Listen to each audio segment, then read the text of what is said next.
Hello everyone, मैं आंचल आप सभी का आपके अपने परिवार शारदा ब्रेन बूस्टर्स में हार्दिक अभिनंदन करती हूँ और आशा करती हूँ कि आप सभी अच्छी होंगी, खुश होंगी, स्वस्थ होंगी और अपने लक्ष्य के प्रति निष्ठा भाव से, पूरी ईमानदारी से, मेहनत से लगी हुई होंगी।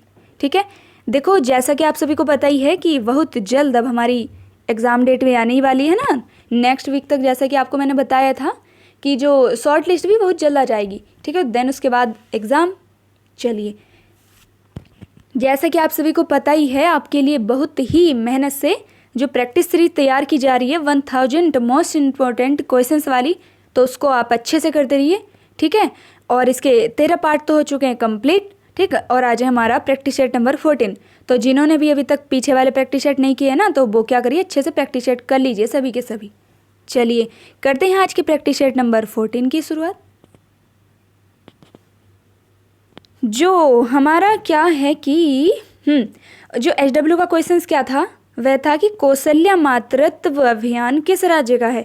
तो जिन्होंने भी आंसर दिया था छत्तीसगढ़, तो उन सभी बहनों का आंसर था राइट। ठीक है, चलिए, जो कौशल्या मातृत्व अभियान है वह छत्तीसगढ़ की राजधानी रायपुर से, जो उनके वहाँ के मतलब CM थे, मुख्यमंत्री भूपेश बघेल, उन्होंने स्टार्ट किया था कि लाभार्थियों को क्या है कि 5,000 रुपये का चेक प्रदान किया गया था। ठीक है, चलिए करते हैं आज के प्रैक्टिस सेट नंबर के क्वेश्चंस फर्स्ट से शुरुआत। क्वेश्चंस नंबर फर्स्ट, भारत के किस राज्य में 2011 की जनगणना के अनुसार महिला साक्षरता दर अल्पतम है, यानी कि कमी है। ठीक, तो क्या option number A Uttar Pradesh, या फिर ऑप्शन नंबर बी महाराष्ट्र, या फिर ऑप्शन नंबर सी छत्तीसगढ़, या फिर ऑप्शन नंबर डी बिहार। तो क्या होगा हमारा राइट आंसर? देखो हमारा राइट आंसर होगा option number D, option number D Bihar. ठीक है, देखो क्या है कि मतलब जो 2011 की जनगणना है, तो इसमें क्या है कि जो मेल की जो मतलब पुरुषों की जो साक्षरता दर थी, देखो पुरुषों की साक्षरता दर कितनी थी? 73% थी। कितनी? 73। और जो महिलाओं की साक्षरता दर थी, मतलब बिहार वाले क्या बिल्कुल ही नहीं पढ़ाते क्या बेटियों को? देखो कितनी थी? 53%। ठीक है, पुरुषों की तो कितनी थी? पुरुषों की थी कितनी? 73%। और जो वुमेन्स यानी कि महिलाओं की कितनी थी? 53%। ठीक, और जो ओवरऑल थी बिहार की ओवरऑल वो क्या बोलते हैं उसको, साक्षरता दर कितनी थी? ओवरऑल थी 63 यानी कि 63%। ठीक है, चलिए अब देख लेते हैं। क्या हमें पता होना चाहिए जो जनगणना है यह आती किस मंत्रालय के अंतर्गत है? देखो जो जनगणना है, ठीक, तो जनगणना आती है गृह मंत्रालय के अंतर्गत। कहाँ? गृह मंत्रालय के अंतर्गत। जो जनगणना है वह आती है गृह मंत्रालय के अंतर्गत। ठीक है, चलो, और क्या है कि जो पहली बार जनगणना हुई, देखो पहली बार जनगणना पूछे आपसे तो आपको आंसर देना है 1872। कब? 1872। ठीक, किसके कार्यकाल में? देखो मेयो के कार्यकाल से, मेयो के। परंतु अगर आपसे पूछा जाए कि पहली बार तो पूछा जाए तो 1872 आंसर देना है, परंतु आपसे पूछा जाए कि नियमित रूप से या फिर आधिकारिक रूप से या फिर ऑफिशियली कब से स्टार्ट हुई? देखो ऑफिशियली हुई 1881 से। ठीक, रिपन के कार्यकाल से 1881 से। देखो पूछा जाए कि पहली बार जनगणना कब हुई, देखो पहली बार हुई 1872 में। ठीक, किसका कार्यकाल था उस समय? मेयो का। लेकिन अब से पूछा जाए अगर कि आधिकारिक तौर पे कब से स्टार्ट हुई, देखो नियमित रूप से हुई है 1881 से, जिसमें हर 11 वर्ष के बाद जनगणना होती आई है। ठीक है, चलिए, और फिर क्या है कि 2011 की जनगणना, ये भी पता होना चाहिए कि 2011 की जो जनगणना है वह कौन से नंबर की थी? देखो 2011 की जो जनगणना है, तो 2011 की जनगणना थी 15वें नंबर की। जो 2011 वाली जो जनगणना है वह थी 15वें नंबर की, और 2001 वाली कौन सी थी? 14वें नंबर की। ठीक, अगर आपसे पूछा जाए कि आज़ाद भारत की कौन सी थी, अगर 2011 वाली पूछा जाए तो आज़ाद भारत की यह 7वीं थी। अगर 2001 वाली पूछा जाए तो यह आज़ाद भारत की 6ठी थी। ठीक है, पूछा जाएगी ओवरऑल यानी कि जनगणना जो 2011 की वह कौन से विक्रम की थी?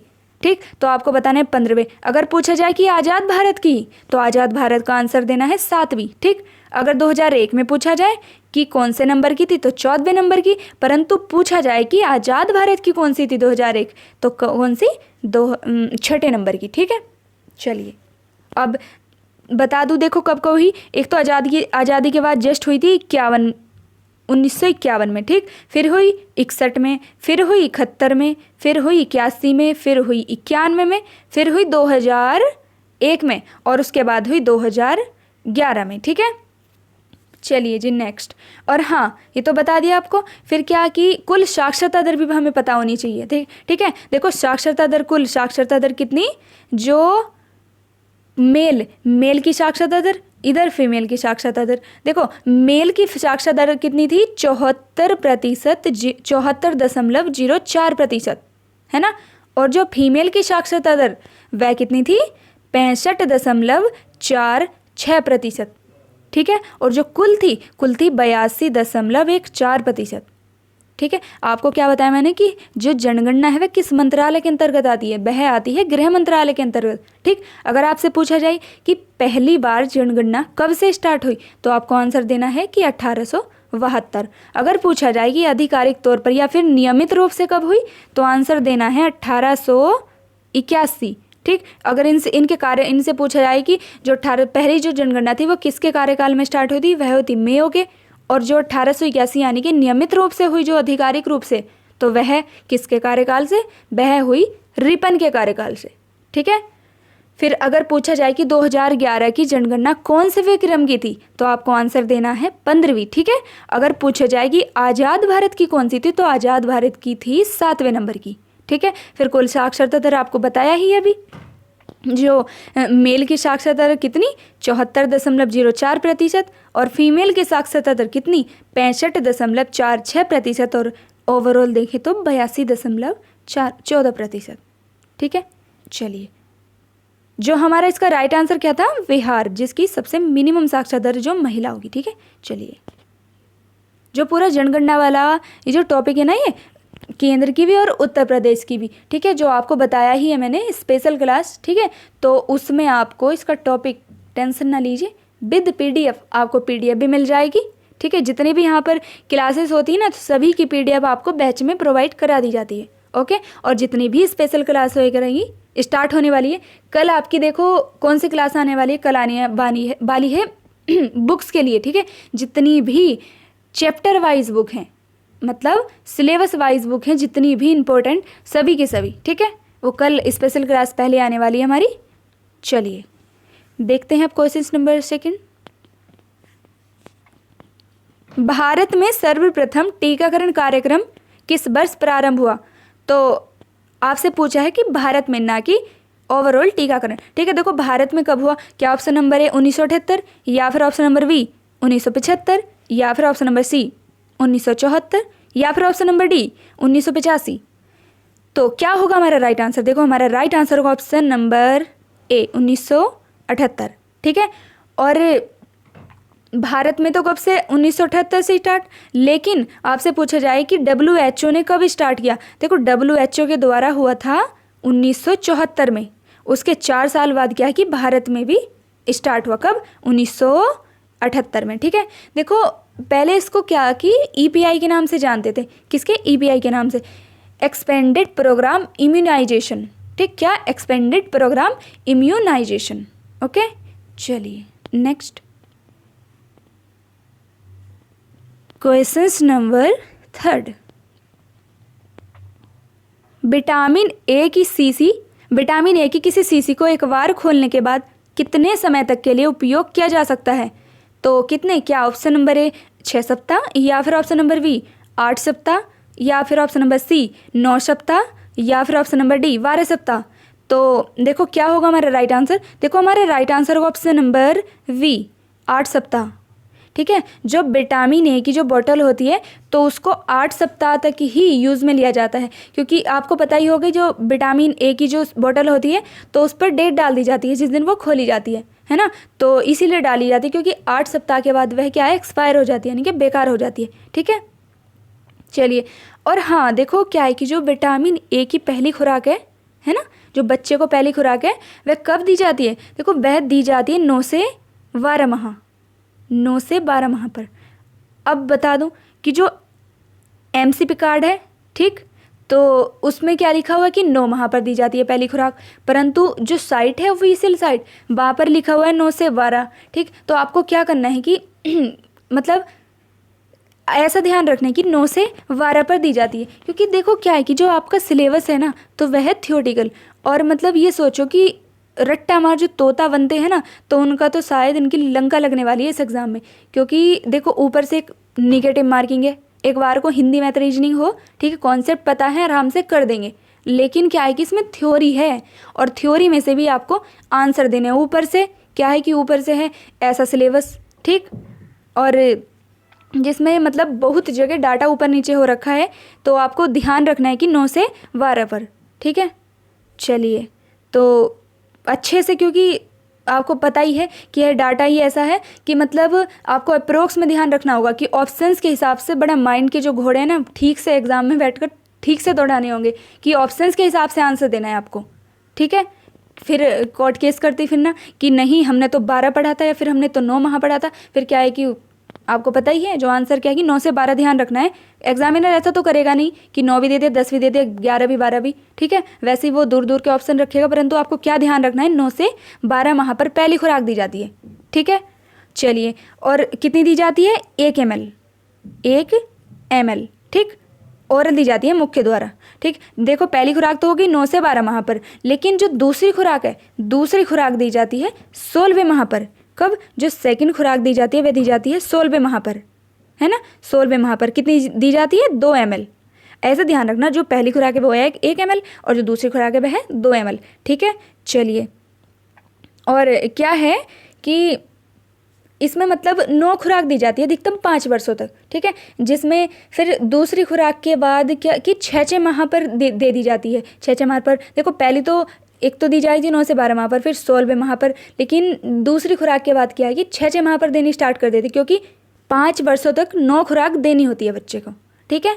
चलिए, तो हमारा जो इस समय राइट आंसर क्या होगा, ऑप्शन नंबर बी, 8 सप्ताह के बाद बॉटल खराब हो जाती है, मतलब उसमें विटामिन ई की जो दवाई होती है। चलिए, क्वेश्चन नंबर 4, निम्न में से कौन सा जननी सुरक्षा योजना, जिसको बोला जाता है JSY, का प्रमुख उद्देश्य है।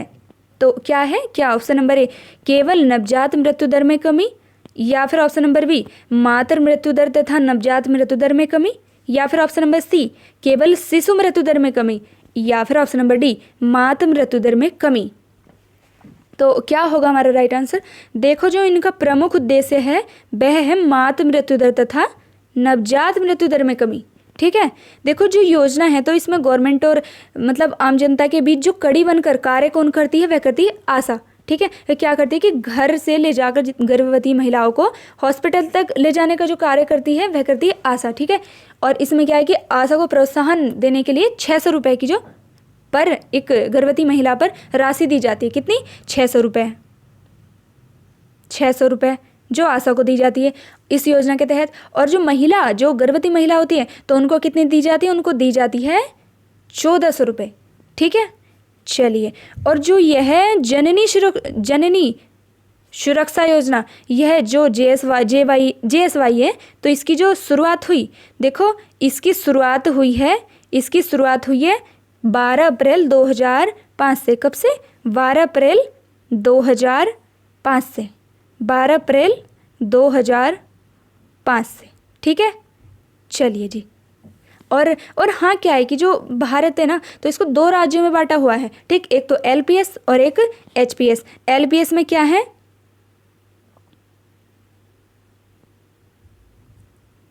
LPS में क्या है, अरे इसको दोबारा से लिखो, देखो LPS में क्या है कि LPS में है बिल्कुल जिनकी कंडीशन बिल्कुल ही ख़राब है, मतलब कि प्रसव घरों में ही होते हैं मोस्टली। और जो HPS है, HPS क्या है कि जिसमें मतलब मोस्टली जो प्रसव हैं, डिलीवरी वह होती हैं अस्पतालों में, हॉस्पिटल में, ठीक है। तो जो अपना यूपी है, तो आपको पता होना चाहिए कि जो यूपी है, यूपी किस राज्य, किसकी श्रेणी में आता है। देखो यूपी अभी भी आता है LPS में, ठीक है, जिसमें मोस्टली क्या है कि घरों पर ही डिलीवरी कराई जाती है, ठीक है। तो जो यूपी किस में आता है, यूपी आता है LPS में। और LPS में कितने, 10 राज्य आते हैं अभी, ठीक है, 10 राज्य। चलिए नेक्स्ट, क्वेश्चन नंबर 5, 2022-23 के लिए गरीबी उन्मूलन के लिए अंतर्राष्ट्रीय दिवस की थीम क्या है?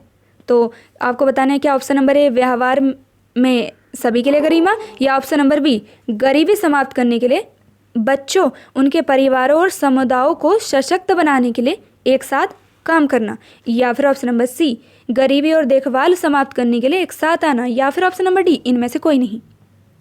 तो क्या होगा हमारा राइट आंसर? देखो हमारा राइट आंसर होगा ऑप्शन नंबर ए, जो थीम थी गरीबी उन्मूलन की, तो वह क्या थी? ऑप्शन नंबर ए व्यवहार में सभी के लिए गरिमा। ठीक है, तो देखो जो गरीबी उन्मूलन दिवस है मनाया कब जाता है? यह मनाया जाता है 17 अक्टूबर को। ठीक है, 17 अक्टूबर को। तो देखो 17 अक्टूबर से पहले पहले तो हमारा एग्ज़ाम हो ही जाएगा। ठीक है, तो इसलिए जो हमारे लिए इम्पोर्टेंट है तो वह है 2022-23 वाली, यानी कि पिछली वाली। ठीक है, तो उसकी थीम क्या थी? उसकी थीम थी व्यवहार में सभी के लिए गरिमा। ठीक है जी, चलिए देखो क्या है कि इस पर बहुत ज़्यादा जोर दिया जा रहा है। जो हमारे SDG गोल हैं, ठीक है, सतत विकास कार्यक्रम कितने हैं? 17 हैं। जो हमारे SDG गोल हैं तो वह हैं 17। ठीक, उनको अचीव करने के लिए क्या है कि 2030 तक का लक्ष्य बनाया गया कि 2030 तक इनको अचीव करना है। ठीक है, देखो उसमें जो पहला वाला गोल है, पहला वाला गोल यही है गरीबी उन्मूलन। जो पहला वाला गोल है ना, तो वह यही है गरीबी उन्मूलन। ठीक है, अब 4-5 तो में मोस्टली याद होनी चाहिए। देखो पहला तो हो गया गरीबी उन्मूलन, ठीक, और दूसरा क्या है कि दूसरा हो गया भुखमरी, और तीसरे नंबर पर है स्वास्थ्य। ठीक, चौथे नंबर पर है शिक्षा, फिर क्या है कि लैंगिक समानता। ठीक, फिर क्या है कि स्वच्छ जल, स्वच्छ ऊर्जा। ठीक, ऐसे ही आगे को हमें 17 तो मोस्टली देखो याद होनी चाहिए। ठीक है, फिर भी सीक्वेंस वाइज अगर शुरू के भी 8-9 याद रख लेती है काफ़ी है। चलिए नेक्स्ट क्वेश्चन नंबर 6, वीनिंग की शुरुआत किस फाइल नहीं, यह है आयु। किस आयु में बीनिंग की शुरुआत किस आयु में की जाती है? कभी कभी ना टाइपिंग मिस्टेक हो जाती है ना। चलिए यह है आयु। देखो इसमें पूछा हुआ है कि बीनिंग की शुरुआत किस आयु में कर देनी चाहिए। क्या ऑप्शन नंबर ए 8 माह, या फिर ऑप्शन नंबर बी 9 माह, या फिर ऑप्शन नंबर सी 4 माह, या फिर ऑप्शन नंबर डी 6 माह। तो क्या होगा हमारा राइट आंसर? देखो हमारा राइट आंसर होगा ऑप्शन नंबर डी 6 माह पर। 6 माह पर क्या है कि बीनिंग की शुरुआत शिशु को कर देनी चाहिए, मतलब डायरेक्ट नहीं करनी चाहिए। देखो पहले क्या है कि 3 रूप में करनी चाहिए। पहले आपको क्या करना है कि उसको 6 माह के बाद क्या करना कि लिक्विड यानी कि थोड़ा तरल, जैसे बाहर का दूध वगैरह देना स्टार्ट कर दिया। फिर धीरे धीरे क्या करना है कि अर्ध ठोस देना स्टार्ट करना है, जैसे उबली हुई सब्जियां, आलू का टुकड़ा वगैरह ये सब है ना। और फिर बाद में क्या स्टार्ट कर देना है कि जैसे एक छोटा रोटी का टुकड़ा दे दिया है ना। तो एकदम मतलब डायरेक्ट नहीं करना, क्योंकि उतनी पाचन क्रिया उसकी मजबूत नहीं होती, क्योंकि 6 माह तक तो क्या है कि माँ के दूध पर ही पतला होता है वह, है ना। चलिए नेक्स्ट, तो इसलिए जो हमारा राइट आंसर क्या होगा? राइट आंसर होगा ऑप्शन नंबर डी 6 माह। ठीक है, चलिए क्वेश्चन नंबर 7, गैंग रेप के लिए भारतीय दंड संहिता में न्यूनतम सजा कितने वर्ष की है? ठीक है, तो क्या ऑप्शन नंबर ए 20 वर्ष का कठोर कारावास, या फिर ऑप्शन नंबर बी 15 वर्ष का कठोर कारावास, या फिर ऑप्शन नंबर सी 10 वर्ष का कठोर कारावास, या फिर ऑप्शन नंबर डी आजीवन कारावास। तो क्या होगा हमारा राइट आंसर? देखो हमारा राइट आंसर होगा ऑप्शन नंबर ए 20 वर्ष का कठोर कारावास। ठीक है, 20 वर्ष का कठोर कारावास जो भारतीय दंड संहिता में जो गैंगरेप है उसके लिए सजा दी गई है।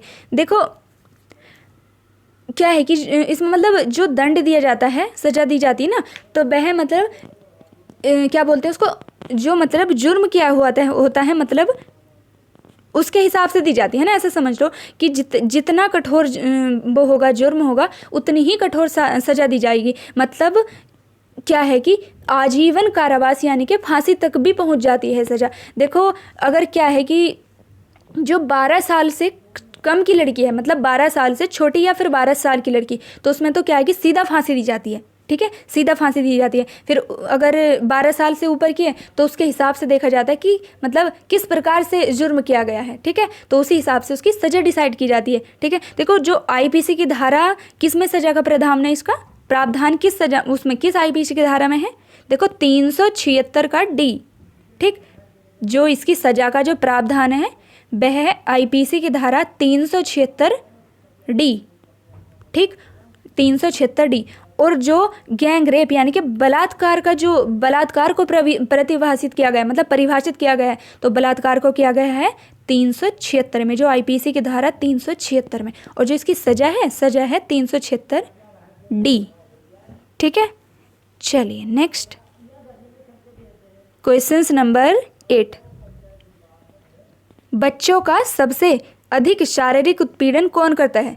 तो कौन करता है? क्या ऑप्शन नंबर ए आया, या फिर ऑप्शन नंबर बी शिक्षक, या फिर ऑप्शन नंबर सी माता पिता, या फिर ऑप्शन नंबर डी गैर अभिभावकीय परिजन। ठीक है, तो कौन करता है आपको पता ही होगा। जो कुटाई होती है बचपन से वो मम्मी पापा के द्वारा ही होती है, मतलब पापा तो इतना नहीं करते, मम्मी तो बहुत कुटाई करती है, बड़े तक भी ना छोड़ती कभी भी बेलन लेके पीछे पीछे हो ले। ठीक है, तो देखो जो बच्चों का सबसे अधिक शारीरिक उत्पीड़न होता है वह होता है माता पिता के द्वारा। ठीक है, देखो आया के द्वारा नहीं। और जो शिक्षक, पहले तो थोड़ा बहुत ये सोच लो कि था भी कि हाँ शिक्षक पीट सकते थे, लेकिन अब क्या है कि अब बिल्कुल भी शिक्षक को पीटने के लिए बिल्कुल भी मतलब वो नहीं है। अब तो इनको कि प्यार से ही समझाना है बच्चा, ठीक है समझता ठीक। अब तो वैसे भी इतना कोई ध्यान देता नहीं। पहले तो क्या करते थे कि मेरे पापा जी तो क्या करते थे, स्कूल में जाते, मैम ने बोला आज इसने ये गलती की, तो मतलब चाहे मैंने की ना हो, पापा क्या बोल के आते थे कि मैम कल को जब आऊँ ना तो अच्छे से कुटाई करना इसकी। मतलब कभी मेरी साइड ली ही नहीं गई। सच में बचपन से बहुत कुटे हैं चलिए जी नेक्स्ट। तो क्या होगा हमारा राइट आंसर? हमारा राइट आंसर होगा ऑप्शन नंबर सी। चलिए नेक्स्ट क्वेश्चन नंबर 9। इस्लाम में ऐसा विवाह जो एक निश्चित अवधि के लिए होता है तो उसे किसके द्वारा किया जाता है? तो क्या ऑप्शन नंबर ए शिया, या फिर ऑप्शन नंबर बी सुन्नी, या फिर इन दोनों के द्वारा, या फिर इनमें से कोई नहीं। तो देखो जो मतलब ऐसा विवाह जो एक निश्चित अवधि के लिए होता है, देखो पहले तो हमें पता होना चाहिए कि वह विवाह होता कौन सा है। देखो मुताह विवाह, जो मुताह विवाह है, ठीक, मुताह विवाह तो उसको ही मतलब वह विवाह ऐसा है कि एक निश्चित अवधि के लिए होता है। ठीक है, जिसको मतलब क्या बोलते हैं, एक कुछ मतलब ये बोलो कि शारीरिक ज़रूरतों के लिए ही किया जाता है। तो जो मोहम्मद साहब हैं, ठीक, मोहम्मद साहब ने इस विवाह को वैश्यव्रती की बहन कहा है। ठीक, क्या कहा है? वैश्यव्रती की बहन। कौन से विवाह को? मुताह विवाह को, मुताह विवाह को। ठीक, चलिए, और इस विवाह को करते कौन है? ये करते हैं शिया मुस्लिम जो होते हैं। कौन? शिया मुस्लिम। ठीक है, चलिए नेक्स्ट क्वेश्चन नंबर 10।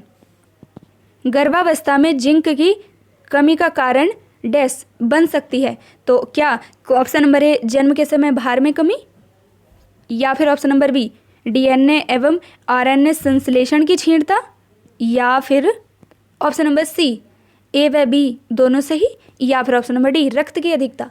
देखो जो जिंक है तो उसकी कमी से क्या है कि जन्म के समय वेट भी कम आएगा बच्चे का, और डीएनए एवं आरएनए संश्लेषण में भी क्षीणता आएगी। तो इसलिए जो हमारा राइट आंसर होगा वह होगा ऑप्शन नंबर सी। ठीक है, चलिए नेक्स्ट। देखो जो आरडी टेबल है, ठीक है, आरडी टेबल में क्या है कि जो महिलाओं को जिंक की कितनी आवश्यकता है, तो आरडी टेबल के अनुसार देखो जो महिला हैं, ठीक, महिला तीनों प्रकार की महिला, तो तीनों प्रकार की महिला के लिए 13, ठीक, और जो प्रेग्नेंट लेडी है उनके लिए कितनी है? 14.5, और जो लैक्टेशियंस वुमन है, धात्री महिला, तो उनके लिए है 14। ठीक, चलिए नेक्स्ट क्वेश्चन नंबर 11। इनमें से किसे राष्ट्रीय महिला आयोग अधिनियम 1990 के अंतर्गत स्थापित किया गया? तो किसे? क्या NWC, या फिर NCSC, या फिर NCST, या फिर NCW? तो आपको बताना है राइट आंसर। देखो जो हमारा राइट आंसर है वह होगा ऑप्शन नंबर डी NCW। देखो NCW की क्या फुल फॉर्म है? National commission for women. ठीक, क्या? National commission for women. जो राष्ट्रीय महिला आयोग है तो इसकी स्थापना हुई 1992 में। कब? 1992 में। परंतु जो एक्ट है, एक्ट था यह है 1990 का। ठीक है, कब का? 1990 का। चलिए, और जो स्थापना हुई यह हुई 1992 में। चलिए नेक्स्ट। और कौन है जो राष्ट्रीय महिला आयोग, कौन है इनके अध्यक्ष, वह सभी आपको क्या करना है, कमेंट बॉक्स में सभी को बताना है, ठीक है। चलिए नेक्स्ट। क्वेश्चन नंबर 12, निम्न में से कौन से कंगारू मदर केयर के फायदे हैं? तो क्या ऑप्शन नंबर है स्तनपान का बढ़ाना, या फिर हाइपोथर्मिया के जोखिम का कम होना, या फिर संक्रमण से बचाव, या फिर इनमें से सभी? तो क्या होगा हमारा राइट आंसर? देखो, जो कंगारू मदर केयर होती है तो उसका जो फायदे हैं वे सभी हैं। Option number D is a right answer. जो स्तनपान का बढ़ाना भी है, हाइपोथर्मिया के जोखिम से कम भी करना है, ठीक, और जो संक्रमण से बचाव भी है, ठीक है। तो इसलिए जो हमारा राइट आंसर होगा वह क्या होगा? Option number D. चलिए जी नेक्स्ट। क्वेश्चन नंबर 13, धर्म ग्रंथों के अनुसार उच्चारण की महिला, अरे उच्चारण नहीं है, उच्च वर्ण है। क्या करना है इसको? उच्च वर्ण,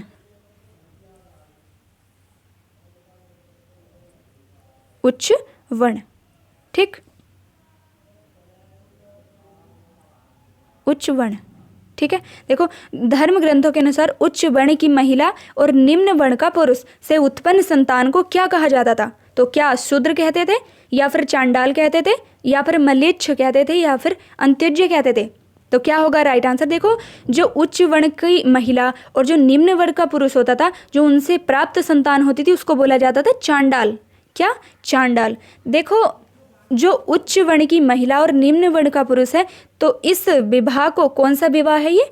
देखो, यह है, इस विवाह को बोलते हैं प्रतिलोम विवाह, ठीक। क्या कि उच्च वर्ण की स्त्री है और निम्न वर्ण का पुरुष है, अगर उनका विवाह होता है तो इस विवाह को बोलते हैं प्रतिलोम विवाह, प्रतिलोम। और जो अनुलोम विवाह है, अनुलोम विवाह, तो अनुलोम विवाह कौन सा है कि निम्न वर्ग की तो कन्या होनी चाहिए और उच्च वर्ण का पुरुष होना चाहिए, तो इसको बोला जाता है अनुलोम विवाह, अनुलोम विवाह, ठीक है। चलिए नेक्स्ट। क्वेश्चन नंबर 14, नवजात शिशु में माउथ सेक्शन की अवधि क्या होती है? तो क्या 3 से 5 सेकंड, या फिर 4 से 8 सेकंड, या फिर 10 से 12 सेकंड, या फिर 7 से 8 सेकंड? तो देखो, माउथ सेक्शन मतलब क्या कि जब उसको सांस लेने में दिक्कत होती है तब उसको कितने 3 से 5 सेकंड के लिए, यह मतलब 3 से 5 सेकंड की अवधि होती है जिसको, जब उसको ऑक्सीजन दी जाती है, ठीक है। तो जो हमारा राइट आंसर वह क्या होगा? ऑप्शन नंबर ए, 3 से 5 सेकंड, ठीक है। चलिए नेक्स्ट। क्वेश्चन नंबर 15, लिपिड के पाचन में निम्नलिखित में से किस एंजाइम की महत्वपूर्ण भूमिका होती है? तो क्या ऑप्शन नंबर ए ट्रिप्सिन, या फिर लाइपेज, या फिर पेप्सिन, या फिर इनमें से कोई नहीं? तो क्या होगा हमारा राइट आंसर?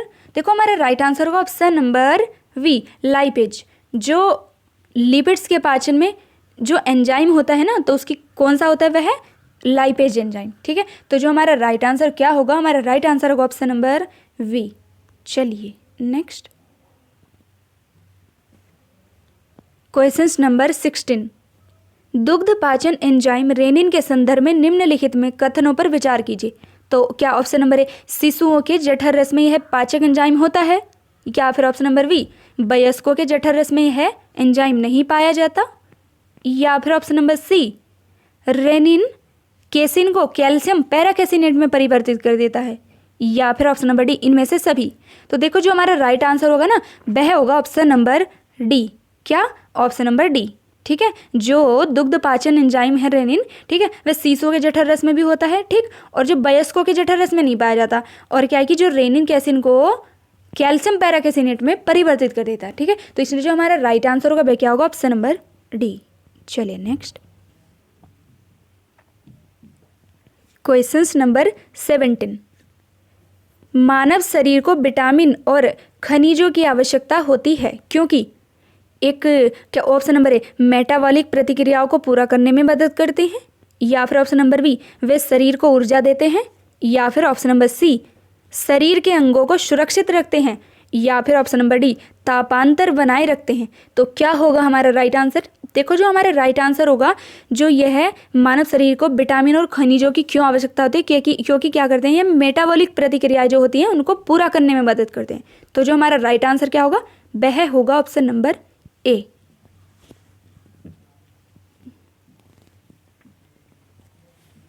Questions number 18। बच्चों के बौद्धिक विकास की 4 विशिष्ट अवस्था की पहचान की गई किस समाजशास्त्री के द्वारा?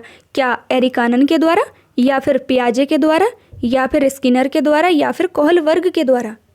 तो क्या होगा हमारा राइट आंसर? देखो हमारा राइट आंसर होगा ऑप्शन नंबर बी, पियाजे के द्वारा। जो जीन पियाजे समाजशास्त्री हैं, तो उनके द्वारा जो बच्चों के बौद्धिक की जो 4 विशिष्ट पहचान है वह की गई है। ठीक है, तो हमारा राइट आंसर होगा option number B. Next question number 19। किस वैज्ञानिक ने इस बात पर जोर दिया कि बाल मन प्रौढ़ मन से भिन्न होता है? तो क्या ऑप्शन नंबर ए कमेसियस ने, या फिर रूसो ने, या फिर जॉन लॉक ने, या फिर हल लॉक ने? तो क्या होगा हमारा राइट आंसर? देखो हमारा राइट आंसर होगा ऑप्शन नंबर ए, कमेसियस वैज्ञानिक जो हैं, कमेसियस समाजशास्त्री जो हैं, सॉरी मनोवैज्ञानिक जो है, इन्होंने क्या है कि इन्होंने बल दिया है, इन्होंने कहा कि जो बाल मन है वह प्रौढ़ मन से बिल्कुल भिन्न होता है। ठीक है, तो जो हमारा राइट आंसर क्या होगा, ऑप्शन नंबर ए। चलिए नेक्स्ट। किस अवस्था को मिथ्या परिपक्वता की अवस्था कहते हैं? तो किसको कहते हैं? क्या ऑप्शन नंबर ए पूर्व बाल अवस्था, या फिर किशोरावस्था, या फिर शिशु अवस्था, या फिर उत्तर बाल अवस्था? तो क्या होगा हमारा राइट आंसर? देखो हमारा राइट आंसर होगा ऑप्शन नंबर डी, उत्तर बाल अवस्था। देखो क्या होता है इसमें कि जो रॉस समाजशास्त्री हैं, कौन? जो रॉस समाजशास्त्री हैं, तो उन्होंने क्या कहा कि उनके अनुसार मतलब जो मिथ्या परिपक्वता की अवस्था है, तो इसको किस रूप में जाना जाता है कि जो यौवन के लक्षण हैं, कि इस अवस्था में क्या है कि इसके बाद यौवन के जो लक्षण है ना, तो वह आमतौर पर दिखाई देने लगते हैं। तो इस पर क्या है कि बच्चा सोचता है कि वह धीरे धीरे परिपक्वता प्राप्त कर रहा है और वह बड़े लोगों की तरह व्यवहार करने लगता है। तो इसलिए जो रॉस समाजशास्त्री हैं, तो इन्होंने इस अवस्था को क्या बोला है कि मिथ्या परिपक्वता की अवस्था। ठीक है, तो जो इसलिए हमारा राइट आंसर क्या होगा, ऑप्शन नंबर डी। चलिए नेक्स्ट क्वेश्चन नंबर 21। निषेचित अंडाणु के इम्प्लांटेशन के लिए गर्भाशय कौन सा हार्मोन तैयार करता है? तो कौन सा करता है? क्या ऑप्शन नंबर एस्ट्रोजन, या फिर प्रोलैक्टिन, या फिर ऑक्सीटोसिन, या फिर ऑप्शन नंबर डी यह सभी? तो क्या होगा हमारा राइट आंसर? देखो कौन सा हार्मोन है, यह है एस्ट्रोजन हार्मोन। कौन सा? Oestrogen hormone. तो जो हमारा राइट आंसर होगा वह होगा ऑप्शन नंबर ए। ठीक, चलो नेक्स्ट।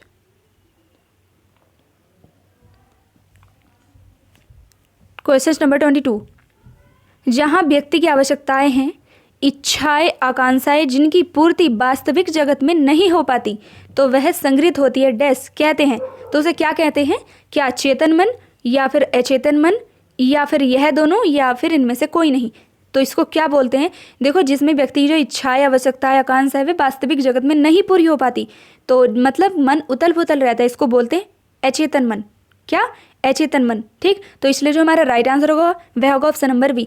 देखो जो कूले समाजशास्त्री हैं, तो इन्होंने क्या है कि चेतन मन और अचेतन मन की जो धारणा दी है वह किन्होंने दी है? वह दी है जो कूले समाजशास्त्री हैं। ठीक है, चलिए नेक्स्ट। 23।